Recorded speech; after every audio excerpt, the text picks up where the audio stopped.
জীবনে অনেক জিনিস ঘটে, যাহার কোনো যুক্তিসঙ্গত কারণ খুঁজিয়া পাওয়া যায় না।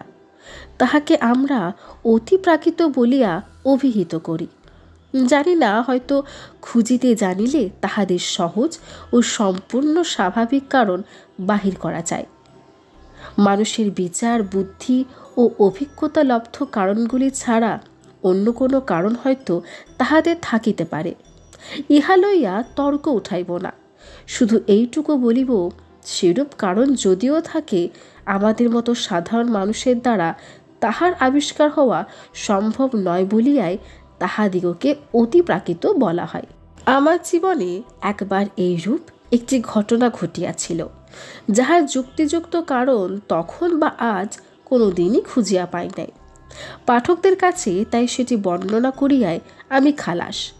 তাহারা যদি সেই রহস্যের কোনো স্বাভাবিক সমাধান নির্দেশ করিতে পারেন, যথেষ্ট আনন্দ লাভ করিব। ঘটনাটা এইবার বলি।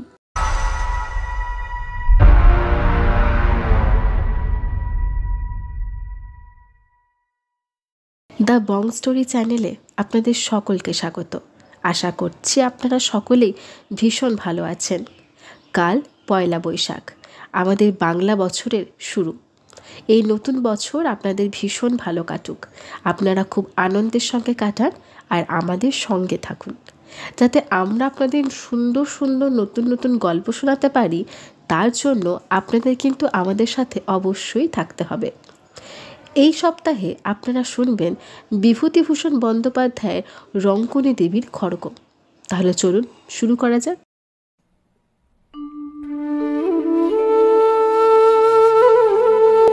কয়েক বছর আগেকার কথা। মানভূম জেলার চেরো নামক গ্রামের মাইনর স্কুলে তখন মাস্টারি করি। প্রসঙ্গক্রমে বলিয়া রাখি, চেরো গ্রামে প্রাকৃতিক দৃশ্য এমনতর যে এখানে কিছুদিন বসবাস করিলে বাংলাদেশের একঘেয়ে সমতল ভূমির কোনো পল্লী আর চোখে ভালো লাগে না। একটি অনুচ্চ পাহাড়ের ঢাল, সারাদেশ জুড়িয়া লম্বালম্বিভাবে সারা গ্রামের বাড়িগুলি অবস্থিত।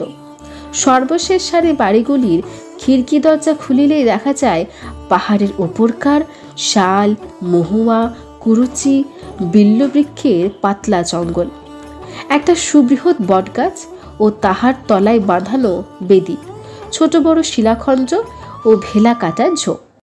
আমি যখন প্রথম গ্রামে গেলাম, তখন একদিন পাহাড়ের মাথায় বেড়াইতে উঠিয়া এক জায়গায় শালবনের মধ্যে একটি পাথরের ভাঙা মন্দির দেখিতে পাইলাম। সঙ্গে ছিল আমার দুটি ওপরের ক্লাসের ছাত্র, তাহারা মানভূমবাসী বাঙালি। একটা কথা, চেরো গ্রামে বেশিরভাগ অধিবাসী মাদ্রাজি, যদিও তাহারা বেশ বাংলা বলিতে পারে। অনেকে বাংলা আচার ব্যবহারও অবলম্বন করিয়াছে। কি করিয়া মানভূম জেলার মাঝখানে এতগুলি মাদ্রাজি অধিবাসী আসিয়া বসবাস করিল, তাহার ইতিহাস আমি বলিতে পারি না। মন্দিরটি কালো পাথরের এবং একটু অদ্ভুত গঠনের, অনেকটা যেন চাঁচড়া রাজবাড়ির দশমহাবিদ্যার মন্দিরের মতো ধরনচা। এই অঞ্চলে এরূপ গঠনের মন্দির আমার চোখে পড়ে নাই। তাছাড়া মন্দিরটি সম্পূর্ণ পরিত্যক্ত ও বিগ্রহশূন্য। দক্ষিণের দেওয়ালে পাথরের চায় কিয়দংশ ধসিয়া পড়িয়াছে। দরজা নাই, শুধু আছে পাথরের চৌকাঠ। মন্দিরের মধ্যে ও চারিপাশে বনতুলসীর ঘন জঙ্গল। শান্ত আকাশের পটভূমিতে সে পাথরের বিগ্রহহীন ভাঙা মন্দির আমার মনে কেমন এক অনুভূতির সঞ্চার করিল। আশ্চর্যের বিষয়, অনুভূতিটা ভয়ের। ভাঙা মন্দির দেখিয়া মনে ভয় কেন হইল, এ কথা তারপর বাড়ি ফিরিয়া অবাক হইয়া ভাবিয়াছি। তবুও অগ্রসর হইয়া যাইতেছিলাম ভালো করিয়া দেখিতে। একজন ছাত্র বাধা দিয়া বলিল, যাবেন না স্যার ওদিকে? কেন? জায়গাটা ভালো না, সাপের ভয় আছে সন্ধেবেলা, তাছাড়া লোকে বলে অনেক রকম ভয় ভীত আছে, মানে অমঙ্গলের ভয়। কেউ ওদিকটায় যাই না। ওটা কি মন্দির?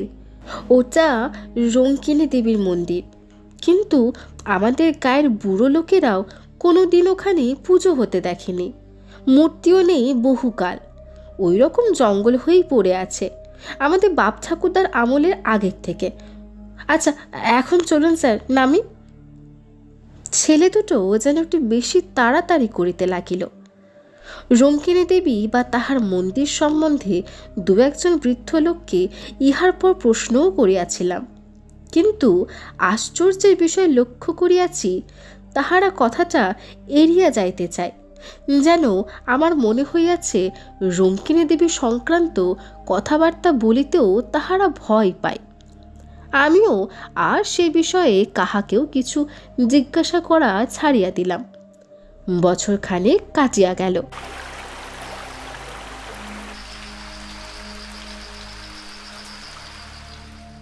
স্কুলে ছেলে কম, কাজকর্ম খুব হালকা।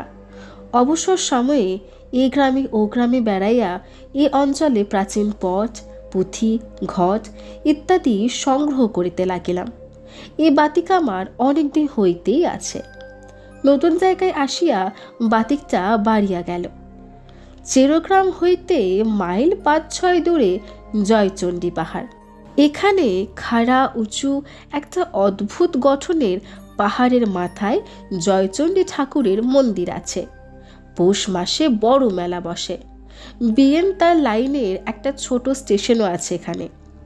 এই পাহাড়ের কাছে একটি ক্ষুদ্র বস্তিতে কয়েক ঘর মানভূম প্রবাসী উড়িয়া ব্রাহ্মণের বাস। ইহাদের মধ্যে চন্দ্রমোহন পাণ্ডা নামে একজন বৃদ্ধ ব্রাহ্মণের সঙ্গে আমার খুব আলাপ হইয়া গেল। তিনি বাঁকা বাঁকা মানভূমের বাংলায় আমার সঙ্গে অনেক রকমের গল্প করিতেন। পট, পুঁথি, ঘট সংগ্রহের অবকাশে আমি জয়চণ্ডীতলা গ্রামে চন্দ্রমোহন পাণ্ডা নিকট বসিয়া তাহার মুখে এ দেশের কথা শুনিতাম। চন্দ্রপাণ্ডা আবার স্থানীয় ডাকঘরের পোস্টমাস্টারও। এদেশে প্রচলিত কত রকম আজগুবি ধরনের সাপের, ভূতের, ডাকাতের ও বাঘের গল্প যে বৃদ্ধ চন্দ্রপাণ্ডার মুখে শুনিয়াছি, এবং এইসব গল্প শুনিবার লোভে কত আষাঢ়ের ঘন বর্ষার দিনে বৃদ্ধ পোস্টমাস্টারের বাড়িতে গিয়ে যে হানা দিয়াছি, তাহার হিসাব দিতে পারিব না। মানভূমের এই সব অরণ্য সভ্য জগতের কেন্দ্র হইতে দূরে অবস্থিত। এখানকার জীবনযাত্রাও একটু স্বতন্ত্র ধরনের। যতই অদ্ভুত ধরনের গল্প হোক, জয়চণ্ডী পাহাড়ের ছায়ায় শালবন বেষ্টিত ক্ষুদ্র গ্রামে বসিয়া বৃদ্ধ চন্দ্রপাণ্ডার বাঁকা বাঁকা মানভূমের বাংলায় সেগুলি শুনিবার সময় মনে হইত, এদেশে এরূপ ঘটিবে, ইহা আর বিচিত্র কি! কলিকাতা বালিগঞ্জের কথা তো ইহা নয়। কথায় কথায় চন্দ্রপাণ্ডা একদিন বলিলেন, চেরো পাহাড়ে রঙ্কিনী দেবীর মন্দির দেখেছেন? আমি একটু আশ্চর্য হইয়া বৃদ্ধের মুখের দিকে চাহিলাম। রঙ্কিনী দেবীর সম্বন্ধে এ পর্যন্ত আমি আর কোনো কথা কাহারও মুখে শুনি নাই। সেদিন সন্ধ্যায় আমার ছাত্রটির নিকট যাহা কিছু শুনিয়াছিলাম তাহা ছাড়া। বলিলাম, মন্দির দেখেছি, কিন্তু রঙ্কিনী দেবীর কথা জানবার জন্য যাকেই জিজ্ঞেস করেছি সেই চুপ করে গিয়েছে, কিংবা অন্য কথা পেরেছে। এর কারণ কিছু বলবেন? চন্দ্রপাণ্ডা বলিলেন, রঙ্কিনী দেবীর নামে সবাই ভয় খায়। কেন বলুন তো? মানভূম জেলায় আগে অসভ্য বুড়োজাত বাস করত, তাদেরই দেবতা উনি। ইদানিং হিন্দুরা এসে যখন বাস করলে, উনি হিন্দুদের ঠাকুর হয়ে গেলেন। তখন তাদের মধ্যে কেউ মন্দির করে দিলে। কিন্তু রঙ্কিনী দেবী হিন্দু দেবদেবীর মতো নয়, অসভ্য বন্য জাতির ঠাকুর। আগে ওই মন্দিরে নরবলি হতো। 60 বছর আগেও রঙ্কিনী দেবীর মন্দিরে নরবলি হয়েছে। অনেকে বিশ্বাস করে রঙ্কিনী দেবী অসন্তুষ্ট হলে রক্ষা নেই, অপমৃত্যু আর অমঙ্গল আসবে। এরকম অনেকবার হয়েছে নাকি। একটা প্রবাদ আছে এই অঞ্চলে, দেশে মোড়ক হবার আগে রঙ্কিনী দেবীর হাতের খাড়া রক্তমাখা দেখা যেত। আমি যখন প্রথম এদেশে আসি, সে আজ 40 বছর আগের কথা, তখন প্রাচীন লোকেদের মুখে এ কথা শুনেছিলাম। রঙ্কিনী দেবীর বিগ্রহ দেখেছিলেন মন্দিরে? না, আমি আসা পর্যন্ত ওই ভাঙা মন্দিরই দেখছি।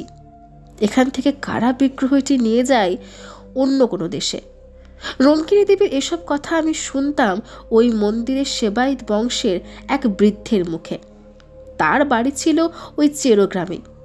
আমি প্রথম যখন এদেশে আসি তখন তার বাড়ি অনেকবার গিয়েছি। দেবীর খাড়া রক্তমাখা হওয়ার কথাও তার মুখেই শুনি। এখন তাদের বংশে আর কেউ নেই। তারপর চেরো গ্রামেও আর বহুদিন যায়নি। বয়স হয়েছে, বড় বেশি কোথাও বেরোই না। বিগ্রহ মূর্তিটি কি? শুনেছিলাম কালী মূর্তি। আগে নাকি হাতে সত্যিকার নরমুণ্ড থাকত, অসভ্যদের আমলে। কত নরবলি হয়েছে তার লেখাজোখা নেই। এখনো মন্দিরের পেছনের জঙ্গলের মধ্যে একটা ঢিপি আছে, খুললে নরমুণ্ড পাওয়া যায়। সাধে দেশের লোকে ভয় পায়।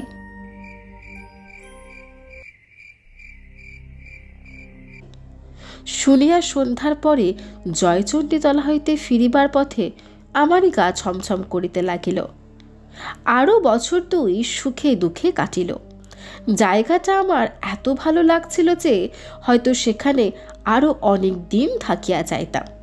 কিন্তু স্কুল লইয়াই বাঙালিদের সঙ্গে মাদ্রাজিদের বিবাদ বাঁধিল। মাদ্রাজিরা স্কুলের জন্য বেশি টাকা করে দিত। তাহারা দাবি করিতে লাগিল কমিটিতে তাহাদের লোক বেশি থাকিবে, ইংরেজির মাস্টার একজন মাদ্রাজি রাখিতেই হইবে ইত্যাদি। আমি ইংরেজি পড়াইতাম। মাঝে হইতে আমার চাকুরি রাখা দায় হইয়া উঠিল। এই সময়ে আমাদের দেশে একটি হাই স্কুল হইয়াছিল। পূর্বে একবার তাহারা আমাকে লইয়া যাইতে চাহিয়াছিল। ম্যালেরিয়ার ভয়ে যাহিতে চাহি নাই। এখন বেগতিক বুঝিয়া দেশে চিঠি লিখিলাম, কিন্তু শেষ পর্যন্ত এসব কারণে চেরো গ্রামের মাস্টারি আমায় ছাড়তে হয় নাই। কিসের জন্য ছাড়িয়া দিলাম পরে সে কথা বলিব। এই সময় একদিন চন্দ্রপাণ্ডা চেরো গ্রামে কি কার্য উপলক্ষে আসিলেন। আমি তাহাকে অনুরোধ করিলাম আমার বাসায় একটু চা খাইতে হইবে। তাহার গরুর গাড়ি সমেত তাহাকে গ্রেপ্তার করিয়া বাসা বাড়িতে আনিলাম। বৃদ্ধ ইতিপূর্বে কখনো আমার বাসায় আসেন নাই। বাড়িতে ঢুকিয়াই চারিদিকে চাহিয়া বিস্ময়ের স্বরে বলিলেন, এই বাড়িতে থাকেন আপনি? বলিলাম, আগে হ্যাঁ, ছোট্ট গা, বাড়ি তো পাওয়া যায় না। আগে স্কুলের একটা ঘরে থাকতাম। বছরখানেক হলো স্কুলের সেক্রেটারি রঘুনাথন এটা ঠিক করে দিয়েছেন। পুরনো আমলের পাথরের গাঁথুনির বাড়ি, বেশ বড় বড় 3টি কামরা, একদিকে একটি সরু যাতায়াতের বারান্দা, জবরদস্ত গরম, যেন খিলজিদের আমলে দুর্গ কি জেলখানা। হাজার ভূমিকম্পেও এ বাড়ির একটা চুন বালি খসাইতে পারিবে না। বৃদ্ধ বসিয়া আবার বাড়িটা চারিদিকে চাহিয়া দেখিতে লাগলেন। ভাবিলাম বাড়িটার গড়ন তাহার ভালো লাগিয়াছে। বলিলাম, সেকালের গড়ন খুব টনক, আগাগোড়া পাথরের। চন্দ্রপাণ্ডা বলিলেন, না, সেজন্য নয়। আমি এই বাড়িতে প্রায় 30 বছর আগে যথেষ্ট যাতায়াত করতাম। এই বাড়ি হলো রঙ্কিনী দেবীর সেবায়িত বংশের। ওদের বংশে এখন আর কেউ নেই। আপনি যে বাড়িতে আছেন তা জানতাম না। তা বেশ বেশ, অনেকদিন পর বাড়িটাতে ঢুকলাম কি না। আমার বড় অদ্ভুত লাগছে। তখন বয়স ছিল 30 আর এখন হলো 60। তারপর অন্যান্য কথা আসিয়া পড়িল। চা পান করিয়া বৃদ্ধ গরুর গাড়িতে গিয়া উঠিলেন। আরও বছরখানে কাটিয়াছে। দেশের স্কুলে চাকুরির আশ্বাস পাইলেও আমি এখনো যাই নাই, কারণ এখানকার বাঙালি মাদ্রাজির সমস্যা একরূপ মিটিয়া আসিয়াছে। আপাতত আমার চাকুরিটা বজায় রহিল বলিয়াই তো মনে হয়। চৈত্র মাসের শেষ। 5-6 ক্রোশ দূরবর্তী এক গ্রামে আমার এক ছাত্রের বাড়িতে অন্নপূর্ণা পূজার নিমন্ত্রণ রক্ষা করিতে গিয়াছিলাম। মধ্যে রবিবার পড়াতে শনিবার গরুর গাড়ি করিয়া রওনা হই। রবিবার ও সোমবার থাকিয়া মঙ্গলবার দুপুরের দিকে বাসায় আসিয়া পৌঁছিলাম। বলা অবশ্য, বাসায় আমি একাই থাকি। স্কুলের চাকর রাখহরি আমার রাঁধে। এই কয়দিন স্কুলের ছুটি ছিল। রাখহরিকে আমি সঙ্গে করিয়া লইয়া গিয়াছিলাম। বাহিরের দরজা তালা খুলিয়াই রাখহরি বলিয়া উঠিল, এ বাবু, এ কিসে রক্ত দেখুন। প্রায় চমকিয়া উঠিলাম। তাই বটে, বাহিরের দরজায় চৌকাঠের ঠিক ভিতর দিক হইতেই রক্তের ধারা উঠান বহিয়া যেন চলিয়াছে। একটানা ধারা নয়, ফোঁটা ফোঁটা রক্তের একটা অবিচ্ছিন্ন সারি, একেবারে টাটকা রক্ত। এই মাত্র সদ্য যেন কাহারো মুন্ডু কাটিয়া লইয়া যাওয়া হইয়াছে। আমি তো অবাক। কিসের রক্ত ধারায়ে? কোথা হইতে বা আসিল? আজ দুদিন তো বাসা বন্ধ ছিল। বাড়ির ভিতরের উঠানে রক্তের দাগ আসে কোথা হইতে? তাহার উপর সত্য তাজা রক্ত। অবশ্য কুকুর বিড়াল ও ইঁদুরের কথা মনে পড়িল। এক্ষেত্রে পড়াই স্বাভাবিক। চাকরকে বলিলাম, দেখ তোরে, রক্তটা কোন দিকে যাচ্ছে। সেই বড় হুলো বেড়ালটার কাজ। রক্তের ধারাটা গিয়াছে দেখা গেল সিঁড়ির নিচে চোরা কুঠুরির দিকে। ছোট্ট ঘর, ভীষণ অন্ধকার, এবং যত রাজ্যের ভাঙা চোরা পুরনো মালে ভর্তি বলিয়া আমি কোনোদিন চোরকুঠুরি খুলি নাই। চোরকুঠুরির দরজা পার হইয়া বন্ধ ঘরের মধ্যে রক্তের ধারাটার গতি দেখিয়া ব্যাপার কিছু বুঝিতে পারিলাম না। কতকাল ধরিয়া ঘরটা বাহির হইতে তালা বন্ধ। যদি বিড়ালের ব্যাপারই হয়, বিড়াল ঢুকিতেও তো ছিদ্রপ দরকার হয়। চোরকুঠুরির তালা লোহার শিকের চার দিয়া খোলা হইল। আলো জ্বালিয়া দেখা গেল ঘরটায় পুরনো ভাঙা তোবড়ানো টিনের বাক্স, পুরনো ছেঁড়া গদি, ঠাটের পায়া, মরিচা ধরা সরকি, ভাঙা টিন, শাবল প্রভৃতি ঠাসা বোঝায়।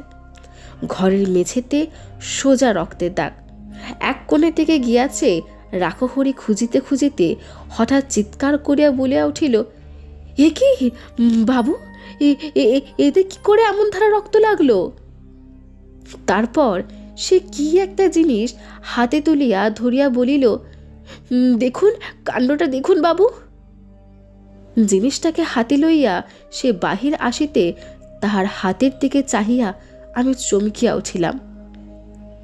একখানা মরিচারা হাতলবিহীন ভাঙা খাড়া বা রামদা। আগার দিকটা চওড়া ও বাঁকানো।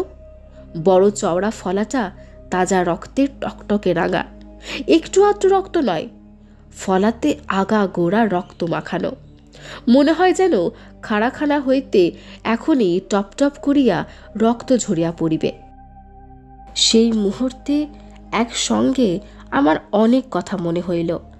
2 বৎসর পূর্বে চন্দ্রপাণ্ডার মুখে শোনা সেই গল্প। রঙ্কিনী দেবীর সেবায়েত বংশের ভদ্রাসন বাড়ি এটা। পুরনো জিনিসের গুদামে এই চোরকুঠুরিতে রঙ্কিনী দেবীর হাতের খাড়াখানা তাহারাই রাখিয়াছিল হয়তো।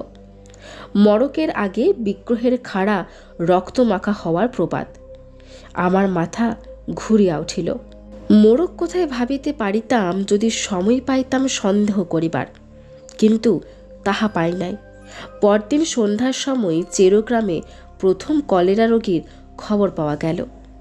3 দিনের মধ্যে রোগ ছড়াইয়া মড়ক দেখা দিল।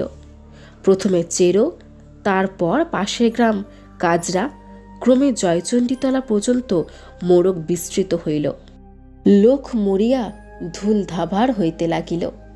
চেরোগ্রামের মাত্রাজি বংশ প্রায় কাবার হইবার জোগাড় হইল। মড়কের জন্য স্কুল বন্ধ হইয়া গেল। আমি দেশে পলাইয়া আসিলাম। তারপর আর কখনো চেরোতে যাই নাই। গ্রীষ্মের বন্ধের পরেই দেশের স্কুলে চাকুরিটা পাইয়াছিলাম। সেই হইতেই রঙ্কিনী দেবীকে মনে মনে ভক্তি করি। তিনি অমঙ্গলের পূর্বাভাস দিয়া সকলকে সতর্ক করিয়া দেন মাত্র। মূর্খ জনসাধারণ তাহাকে অমঙ্গলের কারণ ভাবিয়া ভুল বোঝে।